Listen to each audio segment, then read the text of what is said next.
Hello everyone, welcome back to my YouTube channel Lab Technician Study.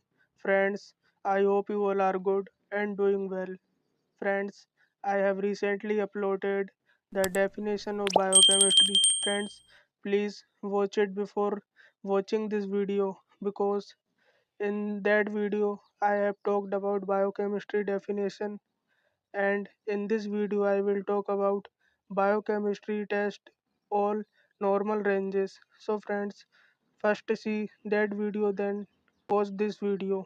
In this video we will see clinical biochemistry lab all test normal range. So friends, सबसे पहले यहाँ पर हम लोग देखते हैं liver function test, जिसे हम शॉर्ट में एलएफटी भी कहते हैं। इसमें सबसे पहले सीरम टोटल बिलरूबिन आता है, जिसकी नॉर्मल रेंज 0.3 से 1.2 mg पर डीएल होती है। mg पर डीएल का मीनिंग यहाँ पर मिलीग्राम पर डेसीलीटर होता है। इसके अलावा सीरम डायरेक्ट बिलरूबिन, उसकी नॉर्मल रेंज 0.1 से 0.3 mg पर डीएल होती है। इसके अलावा इसमें आता है सीरम इनडायरेक्ट बिलरूबिन, उसकी नॉर्मल रेंज 0.2 से 0.9 mg पर डेसीलीटर होती है। फिर लीवर फंक्शन में बिलरूबिन के बाद एसजीओटी आता है, जिसे हम एएसटी भी कहते हैं।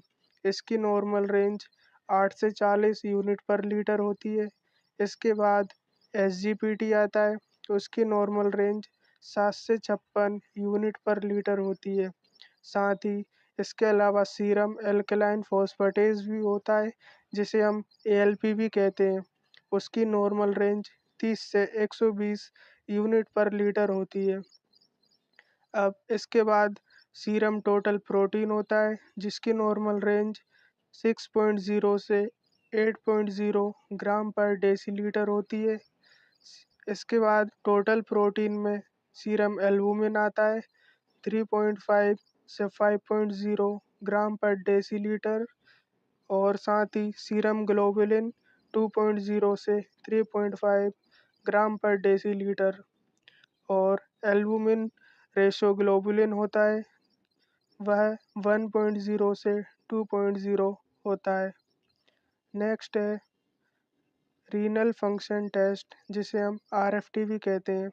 इसमें सीरम यूरिया आता है, जिसकी नॉर्मल रेंज 15 टू 45 mg पर डेसीलीटर होती है। इसके बाद सीरम क्रेटिनाइन आता है, जिसकी मेल और फीमेल्स में डिफरेंस वैल्यू होती है। मेल्स में 0.6 से 1.2 mg पर डेसीलीटर होती है। वहीं हम फीमेल्स की बात करें तो फीमेल्स में 0.5 से 1.1 मिलीग्राम पर डेसीलीटर होती है।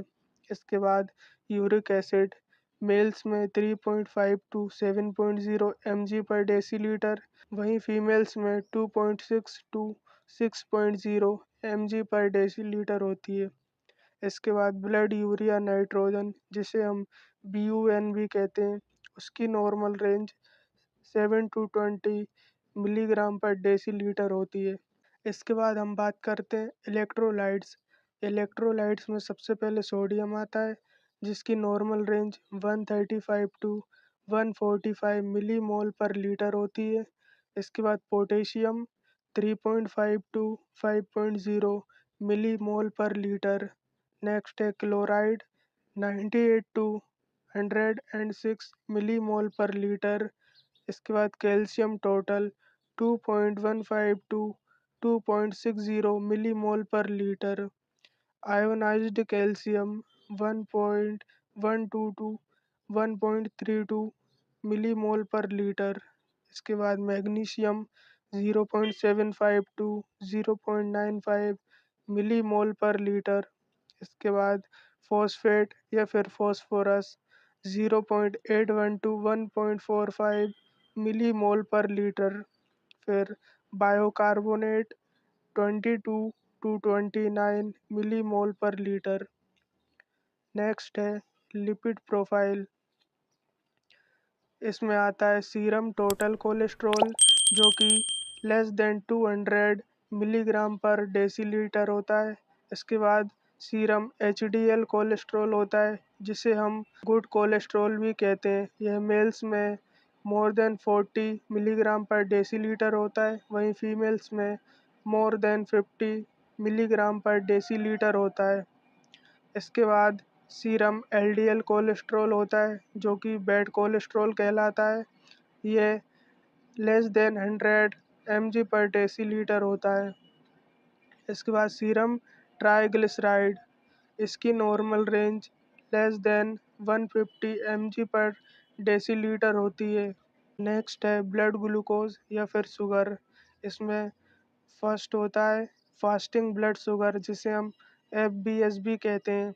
इसकी नॉर्मल रेंज 70 टू 100 mg पर DL होती है। इसके बाद पोस्ट प्रांडियल ब्लड शुगर होता है, जिसे हम PPBS भी कहते हैं, और इसकी normal range less than 140 milligram पर डेसीलीटर होती है। इसके बाद रैंडम ब्लड शुगर होता है, जो कि सबसे ज़्यादा कॉमनली यूज्ड किया जाता है, RBS। इसकी नॉर्मल रेंज 70 टू 140 mg पर डेसीलीटर होती है। के बाद है HbA1c। इसमें भी तीन कंडीशंस होती हैं। पहली है नॉर्मल, और इसे हम नॉन डायबिटिक भी कहते हैं। इसमें अगर HbA1c हमारा 5.7% से कम रहता है तो वह नॉर्मल कहलाता है और नॉन डायबिटिक कहलाता है। इसके बाद नेक्स्ट कंडीशन आती है प्री डायबिटीज़। इसमें 5.7% से 6.4% के बीच में अगर रहता है तो पेशेंट प्री डायबिटीज़ कंडीशन में रहता है। अगर इससे ज़्यादा हो जाता है 6.5% के बराबर या फिर उससे ज़्यादा हो जाता है तो ये कंडीशन डायबिटिक हो जाती है। नेक्स्ट है थायराइड फंक्शन टेस्ट, इसे हम TFT भी कहते हैं। इसमें फर्स्ट है TSH, जिसे हम थायराइड स्टिमुलेटिंग हार्मोन कहते हैं। इसकी नॉर्मल रेंज 0.4 से 4.0 MIU पर लीटर होती है। MIU पर लीटर यहाँ पर मिली इंटरनेशनल यूनिट पर लीटर होती है। नेक्स्ट है फ्री T3, इसे हम ट्राईओडोथायरोनिन भी कहते हैं। इसकी नॉर्मल रेंज 2.3 टू 4.1 PG पर ml होती है। नेक्स्ट है फ्री T4, जिसे हम थायरोक्सिन कहते हैं। 0.8 टू 1.8 नैनोग्राम पर डेसीलीटर।